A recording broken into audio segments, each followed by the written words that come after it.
प्रथमावनो मिडियाफोरखौ आंनिफ्राय खुलुमबाय थाबाय। आंनि नामा जाहैबाय दीपक बसुमतारी, डिप्युटी रेन्जार कुसुगाव फरेस्ट डिभिजननि आन्दाराव थानाय दिपुट गसाइगाव होनो आंनि रेन्जखौ। दा बे मिडियानि थ्रुयै आं मोनसे फोसावनो सानदों। जोंना मोनसे प्रग्राम जादों जेनेबा आसाम गभर्नमेन्टनिफ्राय जेनेबा बिफां गायनाय बे सेकेन्ड फेज बे बिफां गायनाय मानायखौ आबा होनो एबिए अमृत बिख' आन्दलन बेखौ गायनाय जादों। अल आसाम टारगेटआ जाहैबाय 3 कौटि खालामनाय जादों। ओमफ्राय जोंनि क'क्राझार डिस्ट्रिक्टआ जाहैबाय दा 9,90,000 सामथिं आरोखि बे टारगेटआ आरोखि दा बिनि आन्दारावहाय थागोन जेनेबा जोंना डिस्ट्रिबिउसन पइन्ट दङ। ओमफ्राय स्टकिं पइन्टआ जाहैबाय जोंना कुसुगाव सेन्ट्रेल रेन्ज नवीन नगरनिफ्राय जागोन आरोखि जोंना बेनिफ्राय जानानै डिस्ट्रिबिउसन पइन्ट जेरेखम गसाइगाव ब्लक थाबाय, गसाइगाव ब्लकनि आन्दाराव थाबाय बिसिडिसि बेफोरनो हरनाय जाहैगोन।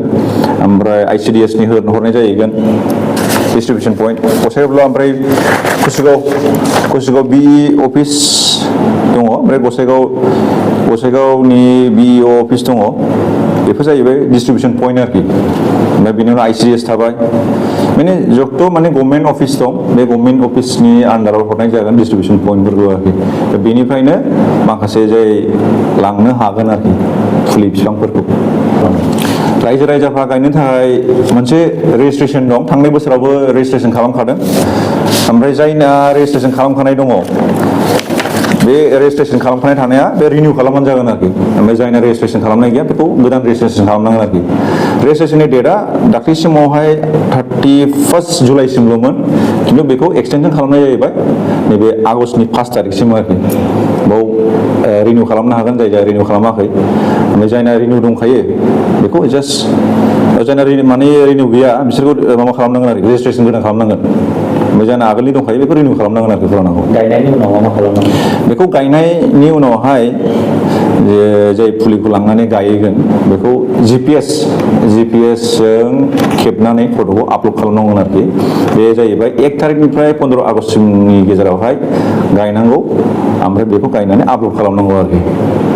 बेखौ गायहोनायनि गुबै थांखिया? बेखौ गायनायनि गुबै थांखिया जाहैबाय दा जेसेबां ग्लबेल वार्मिं जागासिनो दङ जोंना गरमानो थानो हालायलायै। दा जों आगोलहाय एसि गैयाव थायोमोन, दा एसि नांगौ जोंनो थानो थाखाय।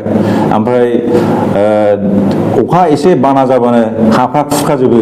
मानो होनबा जोंनि बिफां गैयैनि खारना जाहैबाय बे जोंनि हाखौ गुरै खालामजोब्बाय आरोखि। गुरै खालामै जास्ट जोंना सयल इरिसन जायो आरोखि। दा ओंखायनो बेनि थाखाय इनिसियेटिभ लादों बिफां गायनाय, ग्लबेल वार्मिं थानाय बेफोरखौ जाहाथे जों कन्ट्रल खालामनो हायो आरोखि।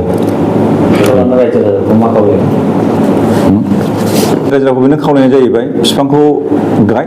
जेनेबा सासे न'खराव साबा खरि थायो, सासे न'खराव जुदि सासे जुदि गायलाङोबा अनेक बिफां गायनो हायो आरोखि। बे आंनि रायजो राजाफोर रिकुवेस्ट बिफांखौ गाय, हागौमानि गाय। आरो जों ग्लबेल वार्मिंखौ हागौमानि खम माबा खालाम आरोखि, कन्ट्रल खालाम आरोखि।